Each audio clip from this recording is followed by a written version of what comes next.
How to fish the Skitter Minnow.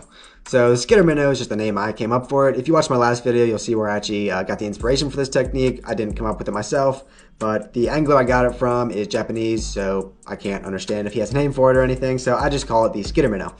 Now, all it is essentially a floating, real small, soft plastic minnow bait. And when it comes to the rigging, I'll be fishing it on a pretty typical finesse spinning setup, braided main line. The only difference is a monofilament leader. I almost always throw a fluorocarbon leader on my finesse setups, but because this will be a topwater technique, I'm going to be fishing monofilament because it floats. The fluorocarbon will mess up the action of your topwater. The hook I'm using is just a 1/0 mosquito hook, real small, real finesse hook. I'm also considering fishing a line through treble, a real small treble hook, fish line through up into the belly of that bait. So I'll experiment with that as well. But for now, I'm just going with the 1/0 mosquito hook. The bait is a Z-Man scented jerk shad in the 3.5 inch size, but any floating soft plastic minnow will work just fine. I love Z-Man, so that's what I'm going with, but any TPE floating minnow bait will work great.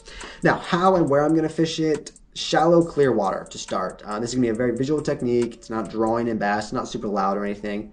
Very visual, shallow, clear water. How I'm going to be fishing it, just like you see in the video, I'll be skittering it along the surface and then, get some bass trailing or something in more open water. And then once I get near a high percentage area like a dock post or a limb or grass or an overhanging branch, I'll kill it and just let it sit there, let it float, hopefully get some bass's attention, then shake it a little bit, make it quiver on the surface, just like a dying bait fish. And this thing should get absolutely crushed. If you've ever seen a dying bait fish on the surface, that's exactly what they look like. They float up to the top and then they give their last leg of life, just kicking around a little bit on the surface, and usually they get crushed very quickly. And this time of year, in the really peak heat of the summer, a lot of those young shad and young bluegill will start to die on the surface like that. So it's actually an incredibly natural technique for this time of year, and I'm just thinking this is getting absolutely crushed.